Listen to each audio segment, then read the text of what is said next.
Hi sir. నమస్తే అండి. బొత్స సత్యబాబు గారు, బొత్స సత్యనారాయణ. ఆయన యాక్చువల్గా బొత్స సత్యబాబు అంటారు ఉత్తరాంధ్రలో విజయనగరం ప్రజలు. ఆయన చేసే అరాచకాలు అక్కడ విజయనగరంలో భూదోపిడులు, భూదందాలు, వేల కోట్ల సంపాదించుకున్న సొమ్ముతో ఈరోజు వాళ్ళు చలామణి అవుతూ రాష్ట్రంలో అగ్రనాయకుడిగా చలామణి అవుతూ వాళ్ళు విశాఖపట్నంలో ప్రచారం కోసం అంటే ఆయన వైఫ్ బొత్స ఝాన్సీ గారికి విశాఖపట్నం సీట్ ఇచ్చారు. ఆ విశాఖపట్నంలో ప్రచారం చేసుకుంటూ గీతం విద్యా సంస్థలు అంటే రాష్ట్రంలో మన ఆంధ్రప్రదేశ్లో కానీ విశాఖపట్నంలో కానీ హైదరాబాద్లో కానీ బెంగళూరులో కానీ గీతం యూనివర్సిటీని స్థాపించి వాళ్ళు ఎక్స్పాండ్ చేసి medical, engineering, MBA courses run చేస్తూ బ్రహ్మాండమైన యూనివర్సిటీస్ నడుపుతూ ప్రజలకి వాళ్ళ తరపున ఎంతో సేవ చేస్తూ వాళ్ళ కాలేజెస్లో పేద ప్రజలకి తక్కువ అంటే స్టైఫండ్తో సీట్లు ఇస్తూ కొంతమందికి ఉచితంగా విద్యనిస్తూ ఎన్నో రకాలుగా సేవ చేస్తున్న కుటుంబం వాళ్ళది.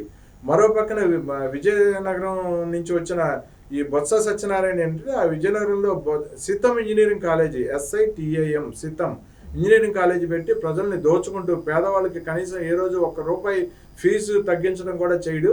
ఫీజు ఇవ్వకపోతే హాల్ టికెట్స్ కూడా ఇవ్వడు ఫీజు కట్టకపోతే. అటువంటి అంత నీచంగా రూపాయిని నేల మీద పడితే నాకేసే రకం బొత్స సత్యనారాయణ. బొత్స సత్యనారాయణకి గతంలో ఒక నీచమైన చరిత్ర ఉందని కూడా విన్నాం మేము. అది వివరాలు పూర్తిగా మాకు తెలియదు. సో ఇటువంటి కుటుంబం వచ్చేసి ఈ భరత్ గారు మెతుకుమెల్లి భరత్ గారి మీద తప్పుడు మాటలు, తప్పుడు ఆరోపణలు చేస్తూ విశాఖపట్నంలో ప్రచారం చేస్తున్నారు. సో బొత్స సత్యబాబు గారికి సంబంధించిన నీచమైన చరిత్ర ఏమైనా మీకు తెలిస్తే అది కూడా మాకు చెప్పగలిగితే అది కూడా మేము విని సంతోషిస్తాం. అసలు ఆయన గురించి ఏంటి బొత్స సత్యబాబు, ఎక్కడి నుంచి వచ్చాడు, ఒకప్పుడు అసలు తిండికి గతి లేదు బొత్స సత్యనారాయణకి అనే విషయం ఒకటి చాలా మంది చెప్తూ ఉంటారు. ఆ స్థాయి నుంచి ఈరోజు కొన్ని వేల కోట్లకి ఎలా అధిపతి అయ్యాడు, అసలు ఆయన చరిత్ర ఏంటి, దీని గురించి మీ విశ్లేషణ ఎలా చెప్తారు? బొత్స సత్యనారాయణ గారు ఈరోజు రాష్ట్రంలో ఒక ప్రముఖ పార్టీలో ప్రముఖ స్థానంలో ఉన్నాడు. అదేవిధంగా 5 ఏళ్ళు మంత్రిగా కూడా చేశాడు. గతంలో కూడా మంత్రిగా చేసి ఒక జాతీయ పార్టీలో రాష్ట్ర శాఖకి అధ్యక్షుడిగా చేశారు. అదేవిధంగా గతంలో కూడా మంత్రిగా ఉన్నప్పుడు ఉమ్మడి ఆంధ్రప్రదేశ్లో కూడా అనేక స్కాములు చేశాడు. ఈయన పైన ఉన్న ఆరోపణలు ఇవి దాంట్లో చాలా ఉన్నాయి. ఇప్పుడు 2019 నుంచి ఇప్పుడు వరకు అయితే ఈయన కుటుంబ సభ్యులు చిన్న శ్రీను వీళ్ళంతా అనేక మంది వీళ్ళ కుటుంబ సభ్యులు విజయనగరం ఉత్తరాంధ్ర మొత్తాన్ని దోచుకు తిన్నారు. ఏంటి జలగలలా పీడిస్తూ జగన్మోహన్ రెడ్డి రాష్ట్రం మొత్తాన్ని పీడిస్తూ ఉంటే వీళ్ళు ఇక్కడ పీడిస్తూ ఉన్నారు.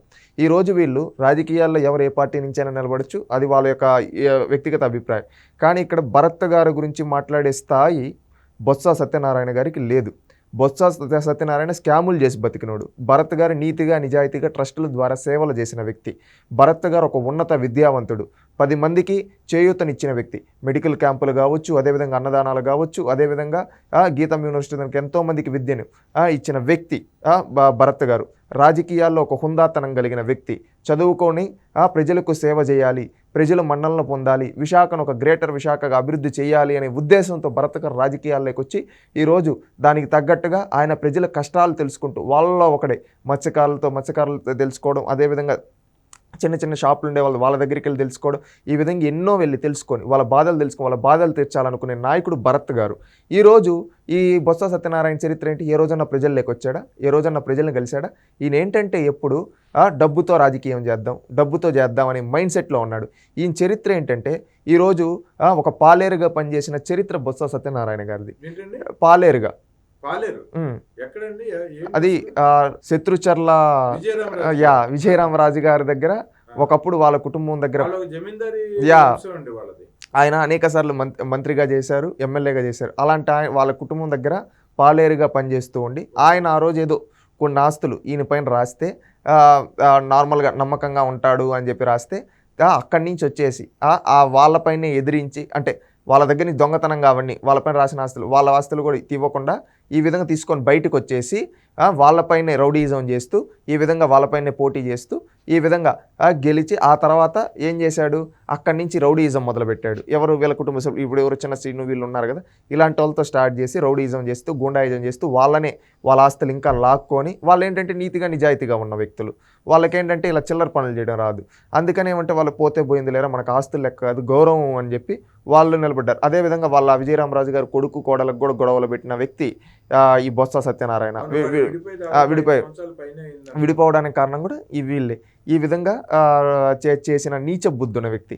ఆ విధంగా అక్కడి నుంచి వచ్చి రాజకీయాల్లోకి వచ్చి వీళ్ళ కాళ్ళు వాళ్ళ కాళ్ళు పట్టుకొని ఈరోజు ఈ పదవుల్లో ఉన్నారు. ఇక్కడికి వచ్చిన తర్వాత కూడా రాజశేఖర రెడ్డి గారి హయాంలో ఏ విధంగా స్కాములు చేశాడో తెలుసు.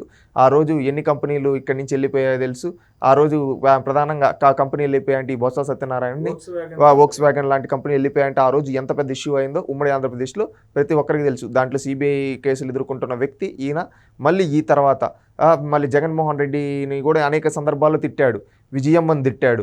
రాజశేఖర రెడ్డిని చంపేసిన జగనే అని చెప్పి తిట్టిన వ్యక్తి ఇతను. మళ్ళీ సిగ్గు లేకుండా మళ్ళీ ఎక్కడికి వచ్చాడు, వైఎస్ఆర్సీపీలోకి వచ్చి మళ్ళీ అవినీతి సామ్రాజ్యాన్ని మొదలుపెట్టడం చూశారు.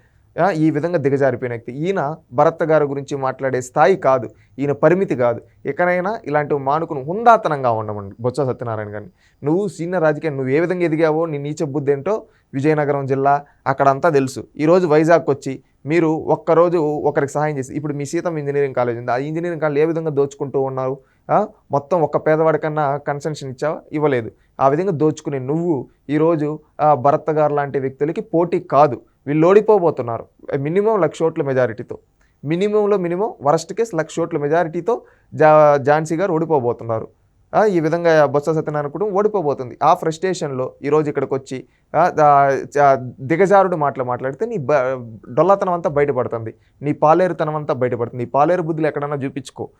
ఇక్కడ కాదు, వైజాగ్లో కాదు. వైజాగ్ ప్రజలు మార్పు కోరుకుంటున్నారు. ఎందుకంటే మీకు ఇచ్చారు, మీరు వైజాగ్ని సర్వనాశనం చేశారు భూ కబ్జాలతో. అదేవిధంగా ప్రశాంతమైన విశాఖను ఏ విధంగా అరాచకాలతో, ఎక్కడ చూసినా గంజాయి డ్రగ్స్ ఇవన్నీ తీసుకొని వచ్చి అరాచకాలుగా ఆక్రమాలు చేస్తూ ఉన్నారు. అందుకని అక్కడ ప్రజలు మార్పు కోరుకుంటున్నారు. భరత్ లాంటి వ్యక్తులు, చదువుకున్న విద్యావంతులు ఎంపీలు అయితే విశాఖపట్నం అభివృద్ధి చెందుతుంది, మనకు పరిశ్రమలు వస్తాయి, మన చుట్టూ ఒక ప్రశాంతమైన వాతావరణం ఉంటుందని ప్రజలు ఆలోచిస్తూ ఉన్నారు. మీలాంటి రౌడీజాన్ని తెచ్చుకునేదానికి అక్కడ ప్రజలు సిద్ధంగా లేరు. అందుకని ఆ ప్రజలు మిమ్మల్ని ఓడిస్తున్నారనే ఫ్రస్ట్రేషన్లో ఈరోజు దిగజారుడు మాటలు మాట్లాడుతుంది. ఈ దిగజారుడు మాటలు తగ్గించుకొని గౌరవంగా హుందాతనంగా ఉంటే బాగుంటుంది. నువ్వు పాలేరువే ఒకప్పుడు, ఇప్పుడు ఏదో మంత్రి అయ్యావు టైం కలిసి వచ్చి, ఇప్పుడు కన్నా హుందాతనంగా ఉండు, లేదంటే మళ్ళీ అదే పాలేరు కావాల్సి వస్తుంది రేపు భవిష్యత్తులో.